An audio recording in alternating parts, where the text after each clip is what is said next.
the swastika and the trishul are a very important part, along with our murtis and temples, as symbols of Hindu identity. And as you know, the swastika was appropriated and misappropriated, and it became a Nazi symbol. And today, that word swastika, in US, for example, they were trying to ban it as symbol to be put anywhere. So we had to fight for our right, and it was a very nasty fight to fight for a right to use the swastika. Even today, like when I am putting swastika outside my house in India, it's a normal thing during Rangolis or Raksha Bandhans, right? But if you do that in the US, on the Shera, putting it on your car, you cannot do that. So today we need to reclaim those sort of, identities that are symbols, because the power of Hindu identity lies there. It is not just Hindu identity. If you think about it, the swastika was used by the Native Americans. It was found in Europe. It was found in Russia.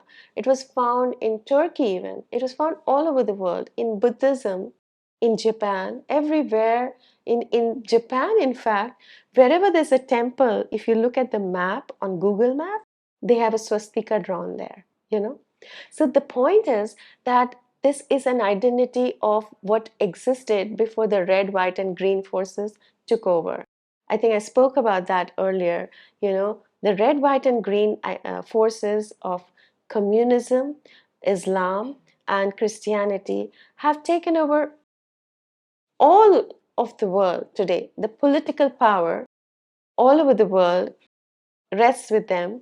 The demographics have been converted. And only in India you see a very strong presence of the civilizational identity. So that identity is used to be global.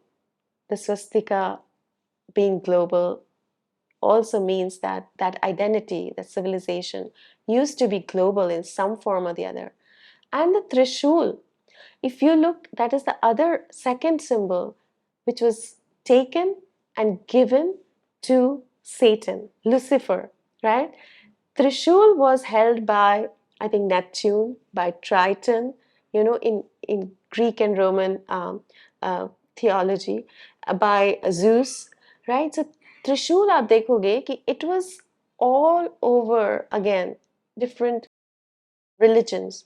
Trishul was always existent, and they took that and gave it to Satan, right?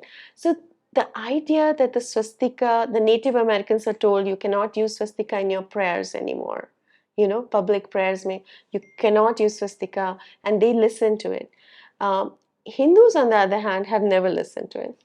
In UK, when they tried to do that, Hindus en masse went to Jewish synagogues to explain their standpoint, what swastika means to them. They went to the parliament to explain that. In US, we did the same. So in the diaspora, we have shown a lot of, I think, strength of character from that standpoint for many years, and made sure that our symbols are not taken away from us. So that is why that Indic identity, I think we are hard coded in our genetics to fight and survive.